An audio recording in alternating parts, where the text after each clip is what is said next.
Naihatid na po sa kaniyang huling hantungan sa Ramos Tarlac ang hazing victim na si Mark Andre Marcos. Bago nito nagdaos na necrological service para sa binata na dinagsa ng mga kaanak, kaibigan at kababayan. Hiling na lahat agarang hustisya para kay Andre matapos na rin daw sana ang karahasan sa mga paaralan. Mula sa Ramos Tarlac, may ulat on the spot si John Consuela. John? June Maris, dagsa nga ang nakiramay dito sa pamilya Marcos ng kanilang ihatid ang kanilang pinakamamahal na si Mark Andre Marcos sa kanyang huling hantungan ngayong araw.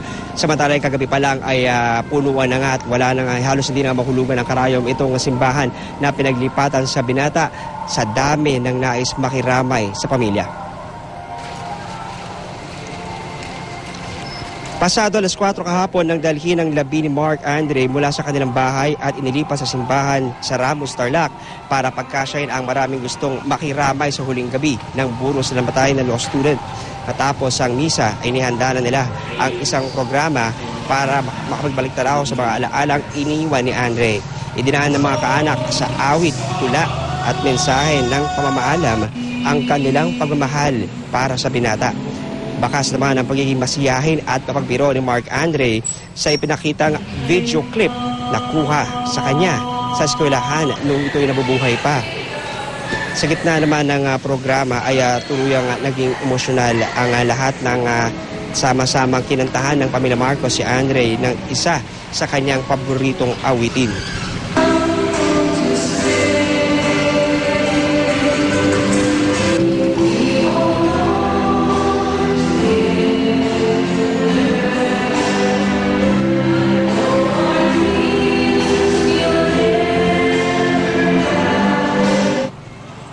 Sa huli ay nagpasalamat ang ama ni Andre sa lahat ng mga nagpaabot ng kanilang simpatsya at suporta. Humarap din ito sa labi ni Andre at sinabing di niya sinisisi ang kanyang anak sa desisyon nitong sumali sa isang grupo. Dasal din niya ang katahimikan ni Andre sa kabilang buhay.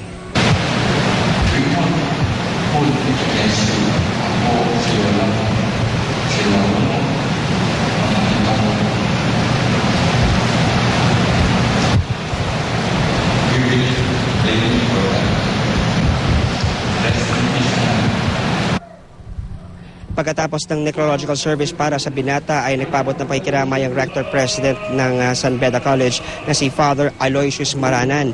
Tiniyak niya nagkakaisa ang San Beda community sa pagkondena sa pinakahuling karahasan sa eskwelahan at nangakong gagawin ang lahat para makatulong sa paghahanap ng hustisya para kay Mark Andre.